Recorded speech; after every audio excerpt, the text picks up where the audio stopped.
Imagine a tunnel that can grant you any wish you desire, but in return, it takes away the most precious thing you have, your present time. Today's story is about this mysterious tunnel, a tunnel that teaches us one thing: to let go of the past and embrace the present. So without wasting any time, let's begin this story. At the beginning of the story, we see our main character Kaoru Tona passing by. Then Kaoru's eyes fall on an unknown girl who is waiting for her train. Kaoru asks the girl, "I've never seen you in this area before. Are you new here?" But the girl does not answer Kaoru at all. Just then, there is an announcement at the train station that the train will arrive half an hour late. Kaoru notices that the girl is completely soaked, so he offers her his umbrella. But the girl flatly refuses to take the umbrella and asks Kaoru, "Are you doing this to impress me?" Hearing this, Kaoru says, "My house is nearby and I can go without an umbrella, but if you get sick because of the rain, your family will be worried." To this, the girl replies, "Your parents must be worried about you too." Kaoru says, "No, my parents don't worry about me." Hearing this, the girl says, "My parents don't worry about me either." After some time, the girl takes Kaoru's umbrella and the two exchange their phone numbers so that later the girl can return Kaoru's umbrella. From here, we learn that the girl's name is Anzu. The next day, we see that there is a new transfer student in Kaoru's class, and that girl is none other than Anzu. Anzu comes to Kaoru and says, "Don't try to contact me. I will return your umbrella tomorrow." As soon as the class ends, we see Anzu reading a book and not giving attention to anyone in the class. Seeing this, a girl from the class comes to Anzu and says, "Do you think you're some kind of princess?" and drops her book. Seeing this, Anzu gets angry and punches that girl hard, making her nose bleed. The next scene shows Kaoru at his home praying for a little girl. This girl was Kaoru's younger sister Karin, who had died in an accident. Then from the floor below, some noises are heard. Kaoru goes downstairs and sees his father shouting in a drunken state. He tells Kaoru, "You should have died instead of Karin. It's your fault my daughter is gone and your mother also left me because of you." Hearing all this, Kaoru runs away from home. Running, he collapses near a train track where a fast train is approaching. Kaoru jumps aside and falls near a tunnel. There he sees something shining inside the tunnel, and curious, he goes in. What he sees inside shakes him to the core. Inside, in a strange light, there are many shining trees that light up the entire tunnel. Inside the tunnel, Kaoru finds a small sandal on which the name Karen is written. The same Karen, Kaoru's little sister who had died in an accident.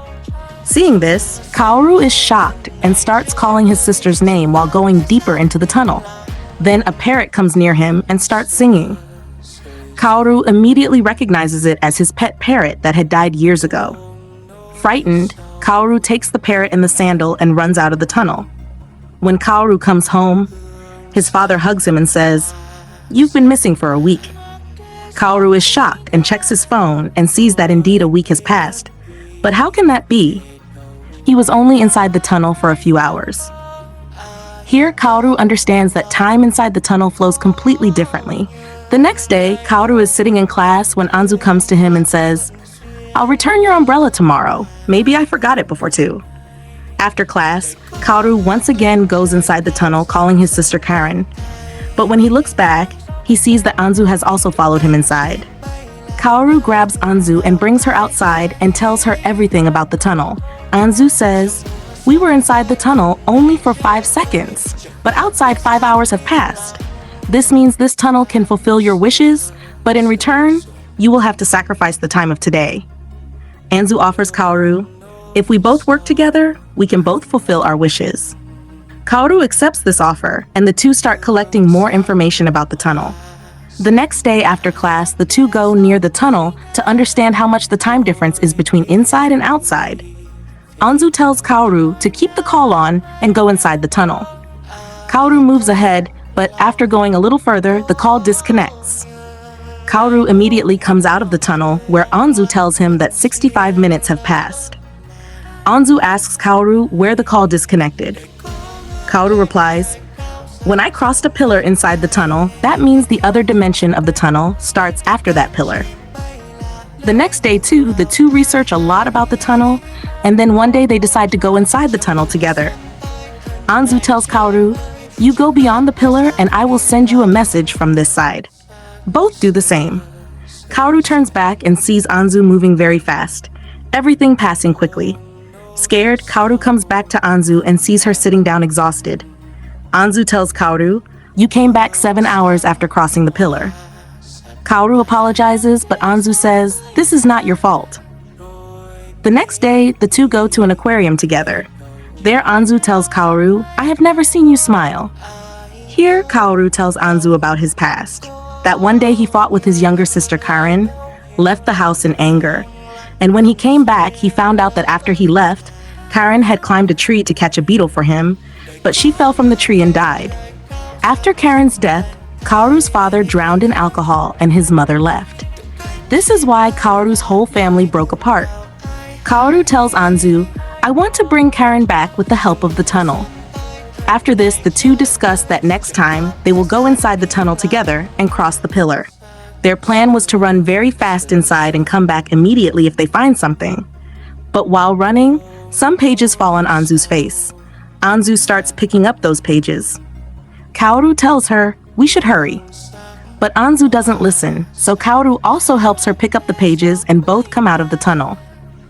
But then because of the rain, Kaoru's clothes get wet and he doesn't want to go back home in that condition, so Anzu takes him to her house. There, Kaoru sees many manga kept. Anzu's grandfather was a mangaka, a manga artist, but none of his manga could ever be published. Kaoru asks Anzu, "The pages we found in the tunnel, are they from your manga?" Hearing this, Anzu is shocked. Anzu tells Kaoru, "Yes, the pages found in the tunnel are from my first manga, which only my grandfather had read, but when those pages reached my parents, they tore them up." Kaoru asks Anzu, "Why don't you take your manga to a publisher?" Anzu hesitates a little, then says, "There is a lot of competition in the field of mangaka. My grandfather spent his entire life writing manga, but not a single one sold. My parents had to bear all the expenses, and that's why after his death, they didn't shed a single tear. When I told my parents I also wanted to become a mangaka, they threw me out of the house, and that is why I'm living here alone." She says that she wants to publish her manga someday, but she doesn't think she has the talent. He asks her to let him read the manga. At first, she hesitates a little, but then, after he insists, she lets him read it. Reading it, he is extremely impressed and encouraging her, says that her manga is really good, she is special, and she should definitely publish her manga. Hearing this, she becomes very happy, jumps on him, and says that he is the special one, and she wants to become like him, someone who is ready to do anything to fulfill their wish. Then they both decide that they will go back into the tunnel on August 2nd and keep going until their wishes are fulfilled, no matter how many years pass in the outside world. And guys, that's where the Tunnel to Summer, Exit to Goodbye Part 1 ends. I actually made the whole video in one go, but because of my slow internet, exporting and uploading it all together would have taken 8 hours or more. So I split it into 2 parts. Now it's your turn to decide, when should I drop part 2? Should I stick to my regular schedule and upload it next week? Or should I release it this week itself? Comment below and let me know. And if you enjoyed the video, don't forget to hit that like button. And if you're new here, make sure to subscribe. See you in the next part.